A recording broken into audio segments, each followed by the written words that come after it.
Na po ang lahat.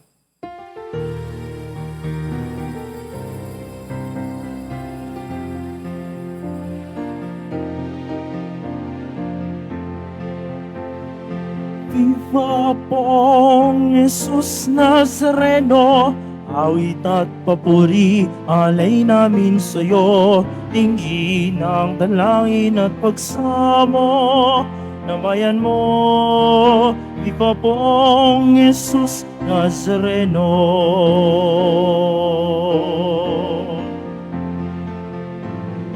Tayo ngayon ay magtipon at sambahin ang pon. Magdibang tayo sa ating debosyon, purihin ang Panginoon. Viva pong Jesus Nazareno, awit at papuri, alay namin sa'yo. Tingin ang dalangin at pagsamo ng bayan mo. Viva pong Jesus Nazareno.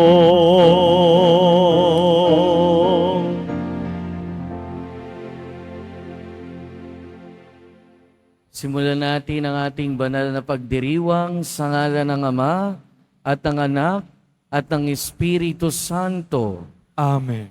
Ang pagpapala ng ating Panginoong Hesukristo, ang pag-ibig ng Diyos Ama, at ang pakikipagkaisa ng Espiritu Santo naway sumainyong lahat. At sumayo rin. Mga kapatid, tinipon tayo bilang kaanib ng angkan ng Diyos. Kaya dumulog tayo sa mawaing Panginoon na nagpapatawad ng lubos. Sinugong tagapagpagaling sa mga nagsisisi, Panginoon, kaawaan mo kami. Panginoon, kaawaan mo kami. Dumating na tagapag-aniyayang mga makasalanan ay magsisi, Kristo, kaawaan mo kami. Kristo, kaawaan mo kami. Nakaluklok ka sa kanan ng Diyos Ama para ipamagitan kami. Panginoon, kaawaan mo kami. Panginoon, kaawaan mo kami. Kaawaan tayo ng makapangyarihang Diyos, patawarin tayo sa ating mga kasalanan, at patnubayan tayo sa buhay na walang hanggan. Amen. Manalangin tayo. Ama naming makapangyarihan, niloob mong akuin ng iyong anak ang krus at kamatayan upang ang sangkatauhay matubos at mabuhay. Ang pag-ako namin sa krus at kamatayan dito sa lupa, ayon sa diwa ng pagsunod sa iyong loob, ay ginanap ng iyong anak, ay magpagindapat nawang aming kamtin ang lubos na katubusan at pagkabuhay sa iyong piling, sa pamamagitan ng Jesucristo, kasama ng Espiritu Santo, magpasawalang hanggan. Amen. Magsiupo muna ang lahat.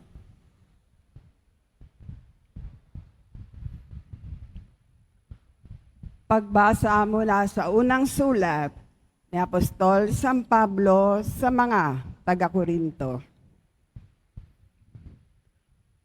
Mga kapatid, sapagkat sinugo ako ni Kristo, hindi upang magbinyag, kundi upang mangaral ng mabuting balita. Pinangaral ko nga ito, ngunit hindi sa pamamagitan ng pananalitang batay sa karunungan ng sanlibutan, upang sa gayoy hindi mawala ng kabuluhan ang kamatayan ni Kristo sa krus. Sa mga napapahamak, ang aral tungkol sa pagkamatay ni Kristo sa krus ay kahangalan. Ngunit sa atin na mga iniligtas, ito'y kapangyarihan ng Diyos. Sapagkat nasusulat, sisirain ko ang karunungan ng marurunong at pawawalang kabuluhan ang katalinuhan ng matatalino. Ano ang kabuluhan ngayon ng marurunong na mga eskriba, ng mga mahuhusay na debatista sa daigdig na ito? Pinakikilala ng Diyos na ang karunungan ng sanlibutan ito ay kamangmangan.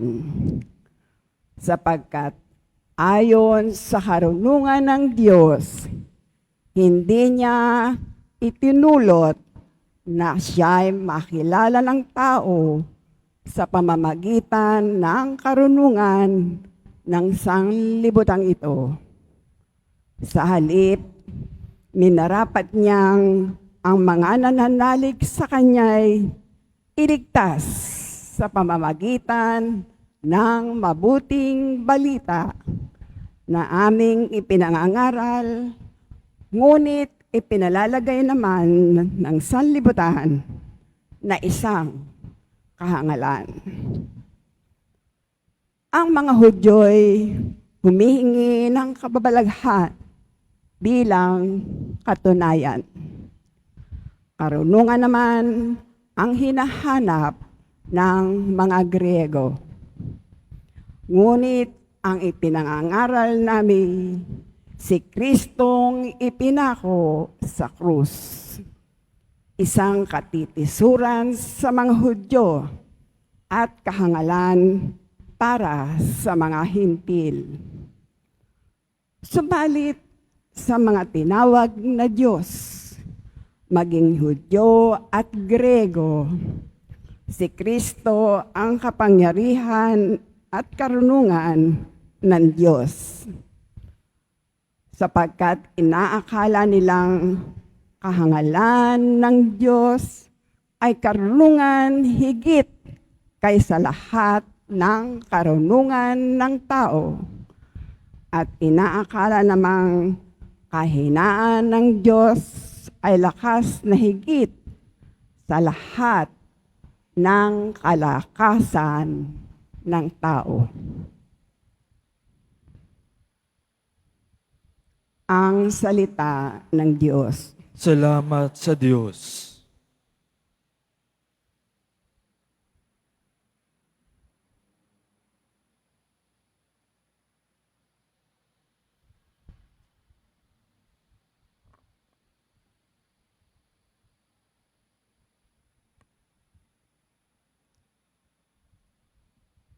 Awat pag-ibig ng Diyos sa sangkalupaay lubos.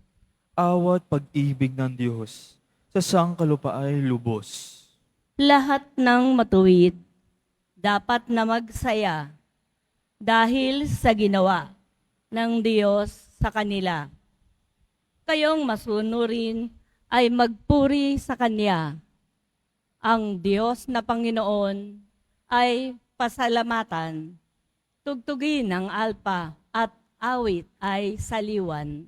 Awat pag-ibig ng Diyos sa sangkalupaay lubos. Panginoon ay tapat sa kanyang salita at maaasahan ang kanyang ginawa. Minamahal niya ang gawang matapat. Ang pag-ibig niya sa mundo ay laganap. Awat pag-ibig ng Diyos sa sangkalupaay lubos.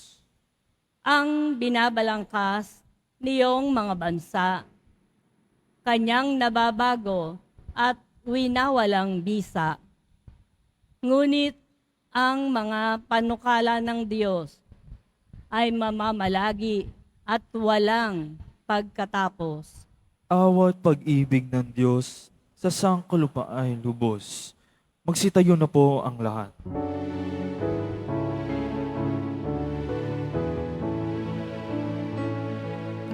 Alleluia,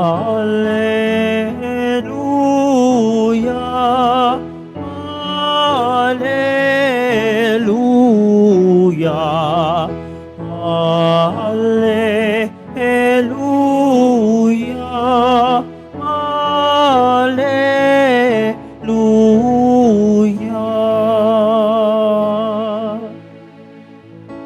Manalangin walang humpay,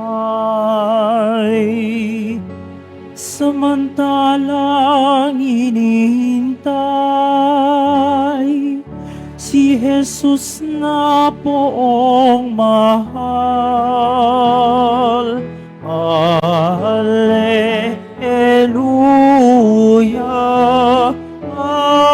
Alleluia, Alleluia,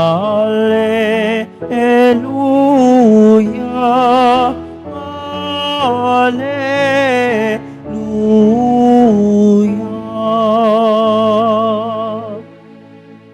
Sumainyo ang Panginoon. At sumayo rin. Ang mabuting balita ng Panginoon ayon kay San Mateo. Papuri sa iyo, Panginoon. Noong panahong iyon, sinabi ni Jesus sa kanyang mga alagad ang talinhagang ito. Dito maitutulad ang pagpasok sa kaharian ng Diyos. May 10 dalagang lumabas upang sumalubong sa lalaking ikakasal. Bawat isa'y may dalang ilawan.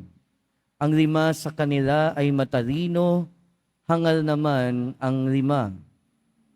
Ang mga hangal ay nagdala ng kanilang mga ilawan, ngunit hindi nagbaon ng langis. Subalit ang matatalino ay nagdala ng langis bukod pa sa nasa kanilang ilawan. Nabalam ang dating ng lalaking ikakasal, kaya tinantok silang lahat at nakatulog. Ngunit ng hating gabi na'y may sumigaw, "Narito na ang lalaking ikakasal, salubungin ninyo." Agad nagbangon ang 10 dalaga at inayos ang kanilang ilawan. Sinabi ng mga hangal sa matatalino, "Bigyan naman ninyo kami ng kaunting langis. Aandap-andap na ang aming ilawan. Baka hindi magkasya ito sa ating lahat." Tugon ng matatalino, "Mabuti pa'y pumunta muna kayo sa nagtitinda at bumili ng para sa inyo." Kaya't lumakad ang 5 hangal na dalaga. Samantalang bumibili sila, dumating ang lalaking ikakasal. Ang 5 nakahanda ay kasama niyang pumasok sa kasalan at ipininid ang pinto. Pagkatapos dumating naman ang 5 hangal na dalaga. "Panginoon, papasukin po ninyo kami," sigaw nila. Ngunit tumugon siya, "Sinasabi ko sa inyo, hindi ko kayo nakikilala. Kaya magbantay kayo, sapagkat hindi ninyo alam ang araw ni ang oras." Mga kapatid, ang mabuting balita ng Panginoon. Pinupuri ka namin, Panginoong Jesucristo. Magsiupo muna ang lahat. Magandang umaga po sa inyong lahat. At welcome po sa Minor Basilica and National Shrine of Jesus Nazareno. Ngayon ay Biyernes, araw ng ating pagdedebosyon sa ating Senyor na ating Poong Jesus Nazareno. Kaya bigyan natin siya ng papuri. Mga kapatid, kung isa-summarize natin sa isang sentence yung ating mga pagbasa, pwede natin itong i-summarize sa pamamagitan ng sentence na matatalino lang ang makakapasok sa langit. Ang mga marurunong lang ang makakapasok sa langit. So ibig sabihin, kung ikaw ay hangal, malamang hindi ka makapasok sa langit. Pero unang-una, tandaan natin na sinasabi sa ating unang pagbasa, ang katalinuhan o ang karunungan ng tao ay kahangalan sa Diyos. So ibig sabihin, iba yung standard natin ng karunungan, pero iba din yung karunungan sa Diyos. Iba yung kahangalan para sa atin, iba rin naman yung kahangalan para sa Diyos. Kaya nga sa unang pagbasa narinig natin na ang pagkapako sa krus, sabi ni San Pablo, para sa mga Hudyo ay katitisuran at kahangalan para sa mga Griego. So unang-una, kailangan tandaan natin na pag sinabi nating karunungan at kahangalan, iba yung iniisip natin na karunungan at kahangalan sa standards ng mga tao, pero iba ang karunungan at kahangalan para sa Diyos. Pero ano nga ba ang ibig sabihin ng marunong para sa ating Panginoong Hesukristo? Sa standards ng Panginoon, ano nga bang ibig sabihin ng pagiging marunong? Kung pagbabasihan natin ang ating mabuting balita ngayon, pwede nating sabihin na ang taong marunong ay ang taong handa. At ang taong marunong ay alam kung ano ang dapat paghandaan at alam kung kailan dapat maghanda at alam kung papaano maghanda. Sa ating kasing mga tao, hindi naman natin alam talaga minsan kung ano ang dapat nating paghandaan. Ano ba yung pinaghahandaan natin ngayon? Sa ngayon, malamang yung mga pinaghahandaan natin ay yung makamundo nating buhay. Marami sa atin ang pinaghahandaan, retirement. Para pagka nagka-retire na, mas maginhawa ang buhay. Marami sa atin pinaghahandaan yung pagkakasakit in the future. Yung mga medyo bata-bata pa ang pinaghahandaan, syempre yung pag-aaral para makagraduate, yung mga magulang naman na nagpapaaral, pinag-iipunan, yung pag-aaral ng kanilang anak, at kung ano-ano pa. Pero ang paalala sa atin ng ating Panginoon, magbantay kayo sapagkat hindi ninyo alam ang araw ni ang oras. So ibig sabihin, habang naghahanda tayo, sa bawat pagharap natin sa buhay na ito, dapat naghahanda rin tayo sa pagharap sa araw na tatawagin na tayo ng Diyos. So ano ang dapat paghandaan? Meaning dapat din natin paghandaan araw-araw ang ating pagharap sa ating Panginoon. At papaano tayo naghahanda? Katulad ng mga dalagang marurunong o matatalino sa ating ebanghelyo na merong dala ng langis na sasapat hanggang dumating ang lalaking ikakasal, ganun din naman. Hindi pwedeng hindi tayo ready pagka tayo tinawag na ng ating Panginoon. Kaya ang tanong natin, sapat ba yung mga dala-dala nating langis sa buhay? Pero mas magandang tanong, ano ba yung langis natin sa buhay para paghandaan ang pagdating ng ating Panginoon? At kung meron man tayong langis, sapat ba ito? Yung langis ba natin ay yung pagpunta tuwing Biyernes dito sa Quiapo Church? Yung langis ba natin ay yung pagpunta sa simbahan tuwing Linggo? Yung langis ba natin ay yung pagdarasal ng Rosario, pagdedebosyon sa iba't ibang mga patron? Pero tanungin natin yung ating sarili, sasapat ba ang mga langis na ito pag dumating na yung araw na tawagin tayo ng ating Panginoon? O baka naman aandap-andap na yung ating ilawan? Baka mahuli tayo na hindi pala tayo ready. Kasi minsan, katulad ng mga dalaga na hangal sa ating ebanghelyo, akala natin sapat na yung paghahanda natin sa buhay. Akala natin sapat yung langis na dala natin. Ang di natin alam, o baka di natin alam, hindi pala sapat. Sa pagsisimba pa nga lang, di ba? Minsan hindi na sapat yung dala nating langis. Paano natin masasabing sapat yung dala nating langis? Kung sa misa pa lang, wala na agad yung isip natin, natutulog tayo, o kung ano-ano yung ginagawa natin, wala yung puso natin sa misa. O di kaya naman, active nga tayo sa misa, active tayo sa ating buhay espiritual, pero kulang yung pagmamahal natin sa kapwa. Nakakapanira tayo, nakakachismis tayo, nagkakasala tayo ng paulit-ulit. Kung ganon, hindi rin sapat yung langis na dala natin. Kaya magandang tanungin ngayon, ano yung pinaghahandaan natin? At kung alam natin kung ano yung pinaghahandaan natin, ang pagdating ng ating Panginoon, papaano tayo naghahanda? Maganda rin tanong yun. Papaano tayo naghahanda? At kung papaano naghanda, yung mga matatalinong babae, dalaga sa ating ebanghelyo, in the same way, ganun din naman yung panawagan sa atin. Sana alam natin yung mga bagay na pinaghahandaan natin at sana alam natin kung papaano maghanda. At papaano ba maghanda? Papaano maghanda? Tanong din yun kung kailan maghahanda. Papaano at kailan? Hindi kahapon, hindi bukas, hindi sa hinaharap, hindi sa nakaraan, sa ngayon.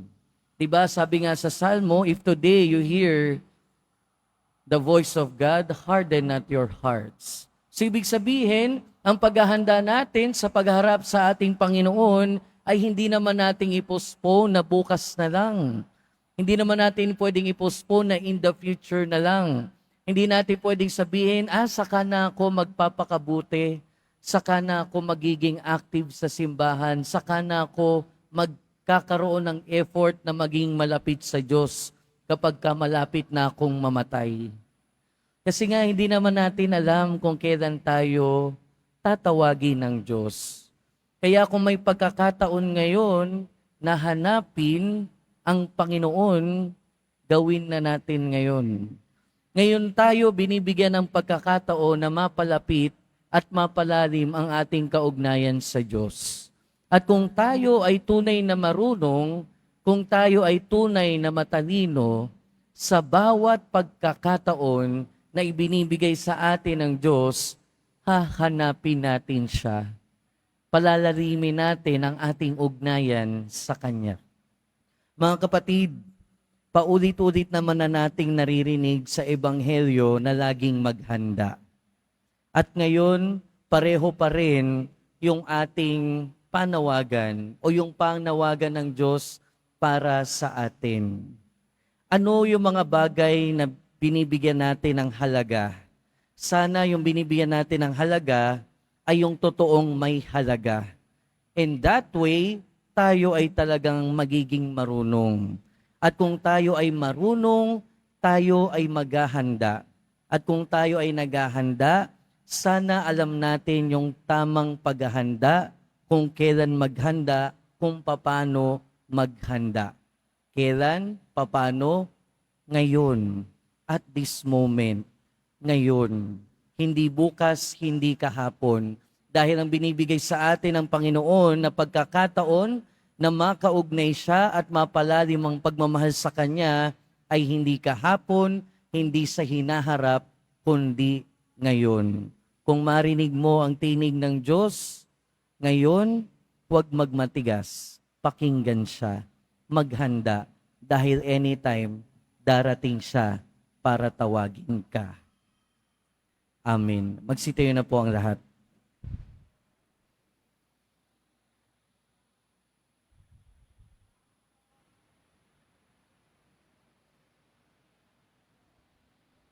Mga minamahal kong mga kapatid, idulog natin sa mahal na poong Jesus Nazareno ang ating mga kahilingan.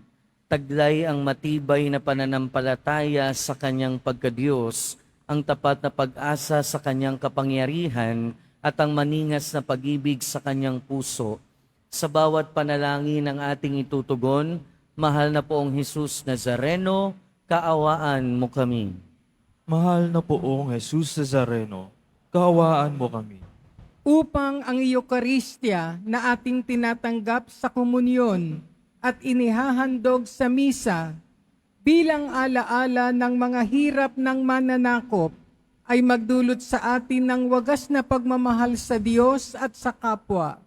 Manalangin tayo. Mahal na poong Jesus Nazareno, kaawaan mo kami. Upang ang panalangin ni Jesus Nazareno sa halamanan ng Getsemani, na dito'y pinawisyan siya ng dugo, ay maghasik sa atin ng pagkahilig sa panalangin, na siyang mabisang lunas sa lahat ng karamdaman ng tao. Manalangin tayo. Mahal na poong Jesus Nazareno, kaawaan mo kami. Upang ang kanyang koronang tinik, damit na purpura at krus, ay magpaalaala sa atin na ang kanyang mga aral at simulain bilang hari ng sanlibutan ay dapat maghari sa ating isipan, angkan at lipunan. Manalangin tayo. Mahal na poong Jesus Nazareno, kaawaan mo kami. Upang sa bisa ng kanyang pagpapasa ng krus sa lansangan sa Jerusalem, ay matuto tayong makiramay at makihati sa mga kahirapan at tiisin ng kapwa.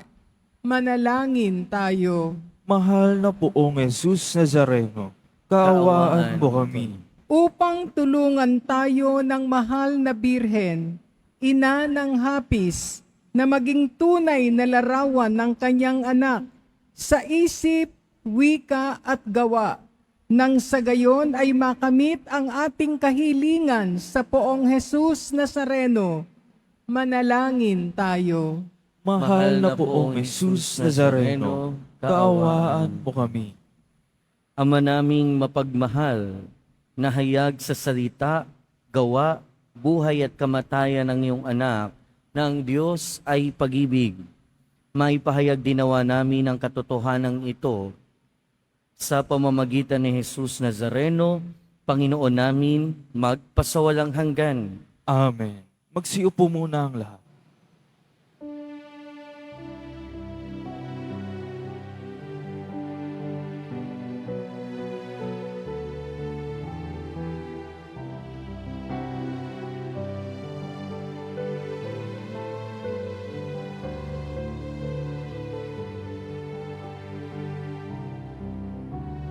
Jesus Nazareno, alakat tinapay sa tanan, ay nagbibigay buhay, biyayang kaloob mo'y aming inaalay, aming hiling pagpapalat buhay na dalisay.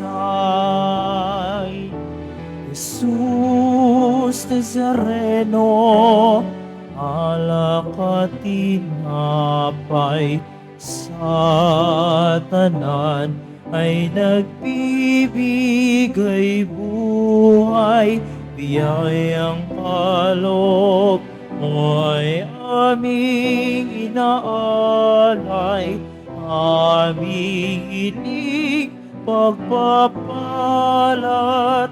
buhay na dalisay. Magsitayo na po ang lahat. Manalangin kayo mga kapatid, upang ang paghahain natin ay kalugdan ng Diyos amang makapangyarihan. Tanggapin nawa ng Panginoon itong paghahain sa inyong mga kamay, sa kapurihan niya at karangalan, sa ating kapakinabangan at sa buong sambayan niyang banal. Ama naming lumikha, sa ikapagpapatawad ng mga kasalanan, maganap nawa ang paghahain ito, na sa dambana ng krus ay siyang pumawi sa kasalanan ng mundo, sa pamamagitan ni Jesucristo, kasama ng Espiritu Santo, magpasawalang hanggan. Amen. Sumainyo ang Panginoon. At sumayo rin. Itaas sa Diyos ang inyong puso at diwa. Itiniasa namin sa Panginoon. Pasalamatan natin ang Panginoong ating Diyos. Marapat na siya ay pasalamatan. Ama naming makapangyarihan, Tunay ngang marapat na ikaw ay aming pasalamatan. Iyong ipinasyang sa kahoy na krus, ang sangkatauhay tubusin ni Jesus. Sa punong kahoy nagkapuwang ang kamatayan. Sa kahoy na krus itinanghal ang pagkabuhay. Sa punong kahoy na naig ang sumuway sa iyo. Sa kahoy na krus siya'y nadaig ng masunuring anak mo. Kaya kaysa ng mga anghel na nagsisiawit ng papuri sa iyo, nang walang humpay sa kalangitan, kami nagbubunyi sa iyong kadakilaan.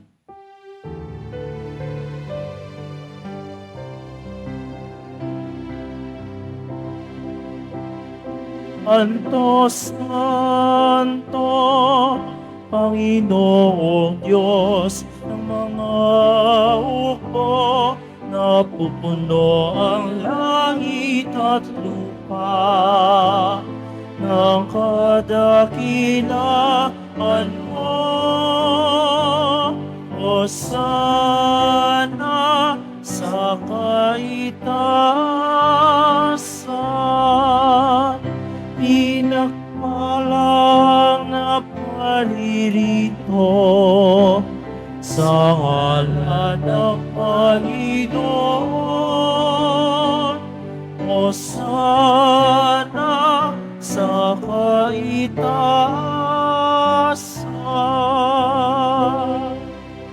Magsilud po ang lahat. Ama naming banal, ikaw ang bukal ng tanang kabanalan. Kaya't sa pamamagitan ng iyong Espiritu, gawin mong banal ang kaloob na ito upang para sa aming maging katawan at dugo ng aming Panginoong Hesukristo. Bago niya pinagtiis ang kusang loob na maging handog, hinawakan niya ang tinapay, pinasalamatan kaniya, pinaghati-hati niya iyon, iniabot sa kanyang mga alagad at sinabi, "Tanggapin ninyong lahat ito at kanin. Ito ang aking katawan na ihahandog para sa inyo."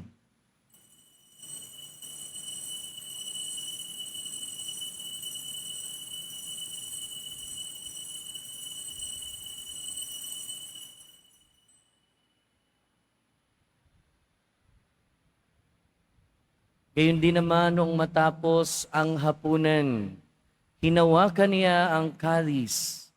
Muli kanyang pinasalamatan. Iniabot niya ang kalis sa kanyang mga alagad at sinabi, "Tanggapin ninyong lahat ito at inumin. Ito ang kalis ng aking dugo, ng bago at walang hanggang tipan. Ang aking dugo na ibubuhos para sa inyo at para sa lahat, sa ikapagpapatawad ng mga kasalanan. Gawin ninyo ito sa pag-alala sa akin."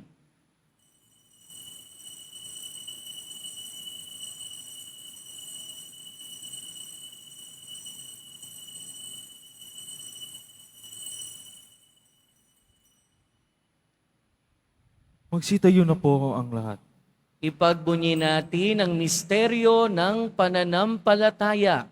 Si Kristo'y namatay, si Kristo'y nabuhay, si Kristo'y babalik sa wakas ng panahon. Ama, ginagawa namin ngayon ang pag-alala sa pagkamatay at muling pagkabuhay ng iyong anak. Kaya tiniaalay namin sa iyo ang tinapay na nagbibigay buhay at ang kalis na nagkakaloob ng kaligtasan. Kami nagpapasalamat dahil kami iyong minarapat na tumayo sa harap mo para maglingkod sa iyo. Isinasamo namin kaming magsasalo-salo sa katawan at dugo ni Kristo ay mabuklod sa pagkakaisa sa pamamagitan ng Espiritu Santo. Ama, lingapin mo ang iyong simbahang laganap sa buong daigdig. Puspusin mo kami sa pag-ibig kaysa ni Francisco na aming Santo Papa at ni Jose na aming Obispo at ng Tanang Kaparian.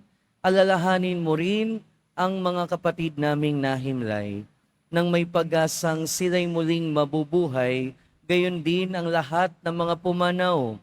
Kaawaan mo sila at patuloyin sa iyong kaliwanagan. Kaawaan mo at pagindapating kaming lahat na makasalo sa iyong buhay na walang wakas, kaysa ng mahal na Birheng Maria na ina ng Diyos, ng kabiyak ng puso niya si San Jose, kaysa ng mga apostol ni San Juan Bautista at ng lahat ng mga banal na namuhay dito sa daigdig ng kalugod-lugod sa iyo. May pagdiwang nawa namin ang pagpupuri sa ikararangal mo sa pamamagitan ng iyong anak na aming Panginoong Heso Kristo. Sa pamamagitan ni Kristo, kasama niya at sa Kanya, ang lahat ng parangal at papuri ay sa iyo, Diyos amang makapangyarihan, kasama ng Espiritu Santo, magpasawalang hanggan.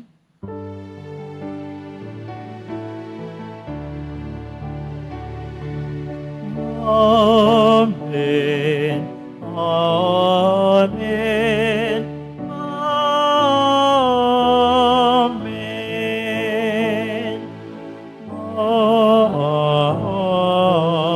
Amen. Sa tagubilin ng mga nakagagaling na utos at turo ni Jesus na Panginoon natin at Diyos, ipahayag natin ng lakas loob.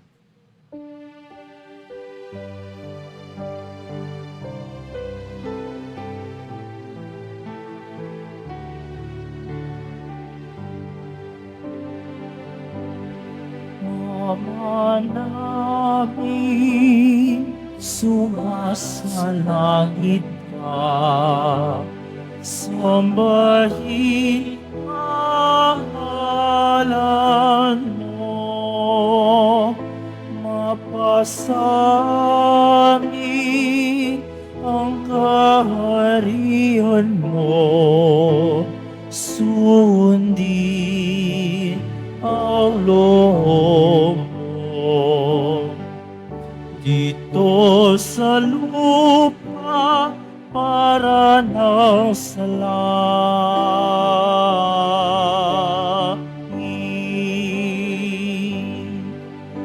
Bigyan mo kami ngayon ang aming kakanin sa araw-araw, at patawarin mo kami sa aming mga sala, para na pagpapatawad namin sa nagkakasala sa amin, at huwag mo kami ipaintulot sa tukso, at yadya mo kami sa lahat ng masama.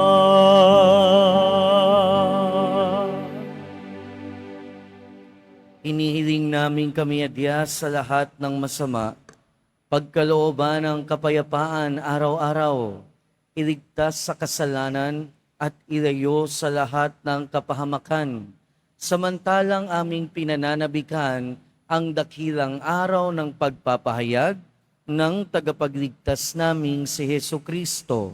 Sapagkat iyo ang kariyan at ang kapangyarihan at ang kapurihan magpakailanman. Amen. Panginoong Heso Kristo, sinabi mo sa iyong mga apostol, kapayapaan ang iniiwan ko sa inyo, ang aking kapayapaan ang ibinibigay ko sa inyo. Tunghayan mo ang aming pananampalataya at huwag ang aming pagkakasala. Pagkalooban mo kami ng kapayapaan at pagkakaisa ayon sa iyong kalooban, kasama ng Espiritu Santo, magpasawalang hanggan. Amen. Ang kapayapaan ng Panginoon ay laging sumainyo. At sumayo rin. Magbigayan tayo ng kapayapaan sa isa't isa. Please be with you po. Kordero ng Diyos na nag-aalis ng mga kasalanan ng sanlibutan, maawa ka sa amin. Kordero ng Diyos na nag-aalis ng mga kasalanan ng sanlibutan, maawa ka sa amin. Kordero ng Diyos na nag-aalis sa mga kasalanan ng sanlibutan, ipagkaloob mo sa amin ang kapayapaan. Magsiluhod po ang lahat.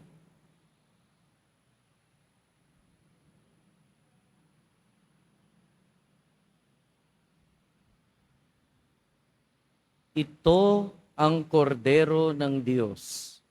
Ito ang nag-aalis ng kasalanan ng sanlibutan. Mapalad ang mga inaanyayahan sa kanyang piging. Panginoon, hindi ako karapat-dapat na magpatuloy sa iyo, ngunit sa isang salita mo lamang ay gagaling na ako.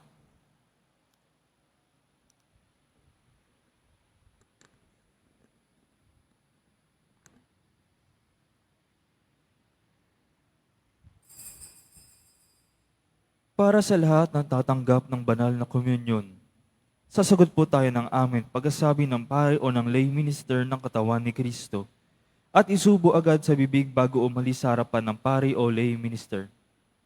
Sumunod po tayo.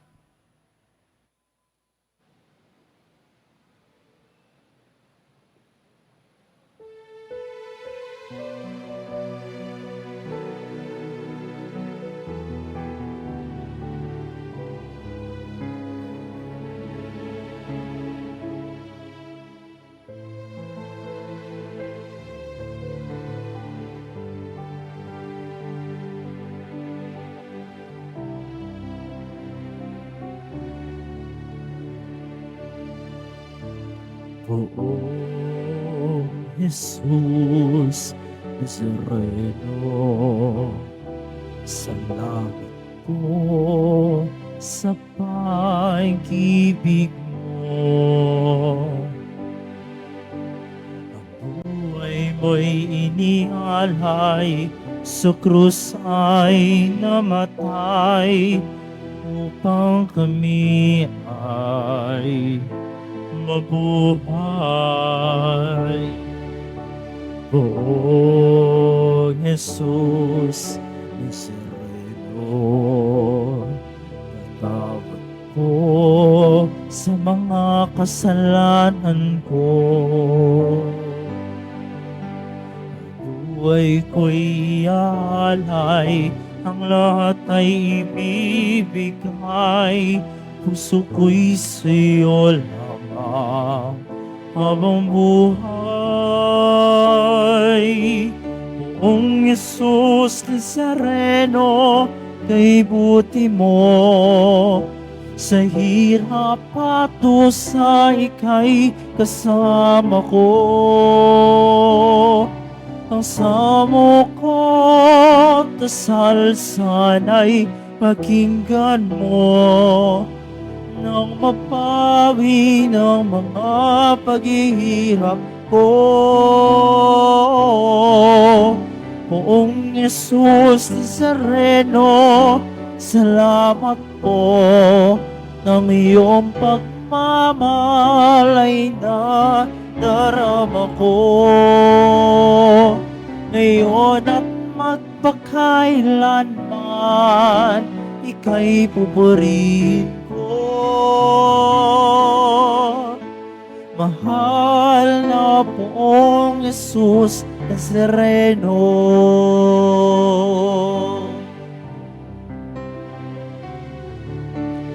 Oh, Jesus Nazareno, pagdating po ninyo itong kahilingan ko.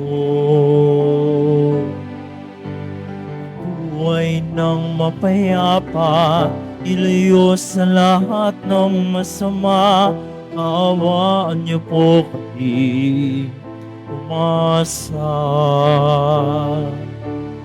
O Jesus Nazareno, patubayan niyo po, nawat gabayan ako. sa kapahamakan at tiyak na kamatayan, huwag po ninyo kami pababayaan. Poong Yesus Nazareno, kay buti mo, sa hirap at dusa ika'y kasama ko. Ang samo ko't dasal sana'y pakinggan mo, nang mapawi ng mga paghihirap ko.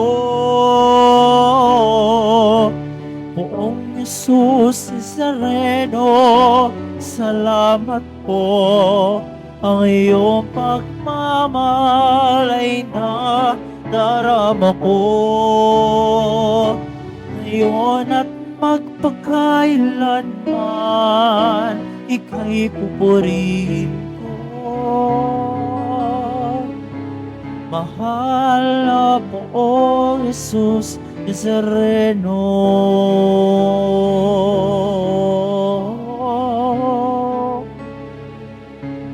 Mahal na Poong Jesus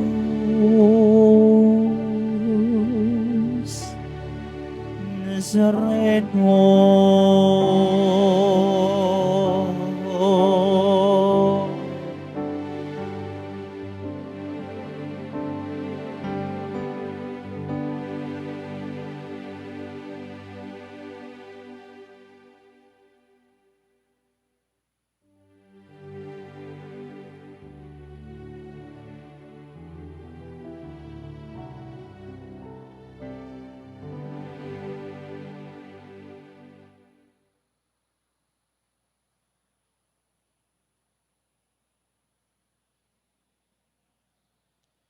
Ang Ministry of Altar Servers ng Basilica Minor at Pambansang Dambana ni Jesus Nazareno ay muling naghahanap at tumatanggap ng mga nagnanais na maging lingkod sa dambana ng Poong Jesus Nazareno bilang sakristan. Inaanyayahan namin ang mga kalalakihan na may edad 10 hanggang 21 taong gulang na lumahok sa aming training program. Para sa mga nagnanais na lumahok, maaaring bisitahin at i-message ang Facebook page ng Ministry of Altar Servers, Quiapo Church. Mga paalala sa mga nagsisimba. Pagkatapos ng misa, wiwisikan po ang lahat ng banal na tubig. Pinakikiusapan ng lahat na manatili lamang muna sa inyong mga lugar. Tanging sa Quezon Boulevard o Plaza Salon lamang ang labasan ng lahat. Sumunod po tayo. Maraming salamat po sa inyong pagdalaw at pagsisimba sa Basilica Minor at Pambansang Dambana ni Jesus Nazareno. Magsitayo na po ang lahat. Manalangin tayo.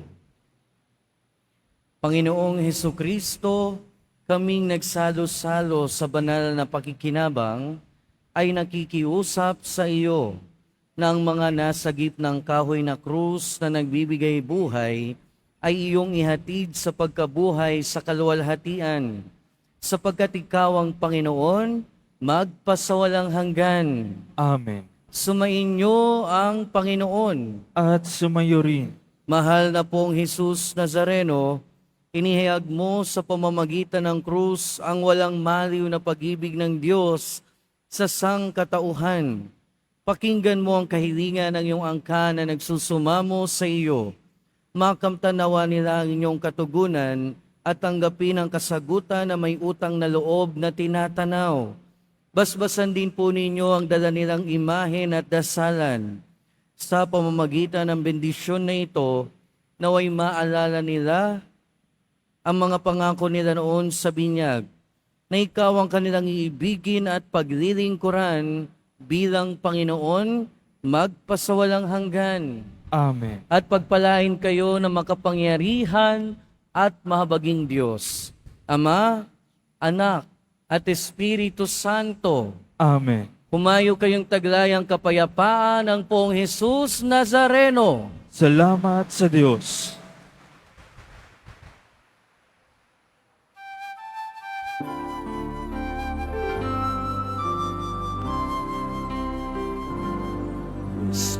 Padre Jesus Nazareno, sinasampa ka namin. Pinipinto ka namin. Aral mo aming buhay at kaligtasan. Padre Jesus Nazareno, iligtas mo kami sa kasalanan. Ang krus mong kinamatayan ay sagisag ng aming kaligtasan. Nuestro Padre Jesus Nazareno, dinarangal ka namin. Nuestro Padre Jesus Nazareno, dinulwalhati ka namin. Nuestro Padre Jesus Nazareno, dinarangal ka namin. Nuestro Padre Jesus Nazareno, dinulwalhati ka namin.